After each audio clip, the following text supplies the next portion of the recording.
Pasintabi po sa maselang kwento mga kapuso, 2 pasahero sa bus ang binaril habang nasa biyahe sa Nueva Ecija. Insidente na kuhanan ng video. Tinutukan yan ni Jasmine Gabriel Galban.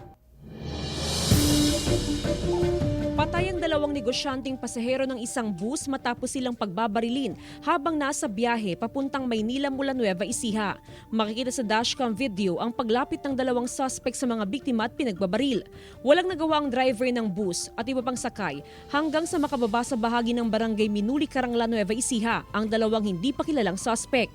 Matapos ang pamamaril, agad dumiretso sa stasyon ng pulisya ang driver para i-report ang nangyaring pamamaril. Sa investigasyon ng Karanglan Police, nakilala ang mga biktima na sina Gloria Atilano, 60 anyos, tubong Kawayan City sa Isabela, at Arman Bautista, 55 anyos, tubong Coronadal South, Cotabato. Sa investigasyon ng otoridad, galing sa Isabela ang mga biktima at patungo sana sa Tarlac, habang sumakay naman sa bahagi ng Bayumbong, Nueva Vizcaya ang 2 suspect. Accordingly po, bumaba itong mga suspect, tinarverse po nila isang ilog dyan sa barangay Minuli. And then may witnesses po na allegedly nakitang umakyat sa mountainous part ng barangay Minuli. Na-recover ng mga otoridad ang 6 na basyo ng bala at 2 tingga mula sa caliber 45 na baril. Meron na po tayong tinitingnan motibo dun sa pamamaril.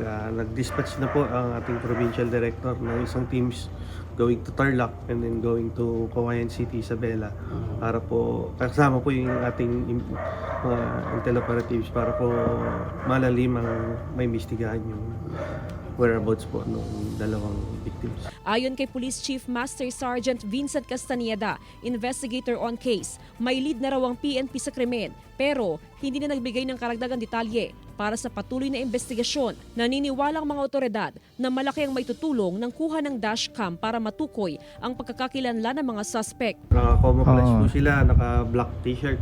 And then isa may backpack po siya, parang kagayak din po. Baka mayroon po silang mga pangpalit doon na damit. Ngayong araw, nagtungo si Nueva Ecija Police Director Colonel Richard Caballero sa pinangyarihan ng krimen sa barangay Minuli at sa Karanglan Police Station para alamin ang ginagawang investigasyon. Nakatakdang iuwi ang mga labi ni Ateliano sa Isabela, habang sa Tarlac naman iuwi ang mga labi ni Bautista. Nagtungo rin ang mga opisyal at miyembro ng Karanglan Police sa Isabela at Tarlac para magsagawa ng investigasyon. Jasmine Gabriel Galban, 1 North Central Luzon.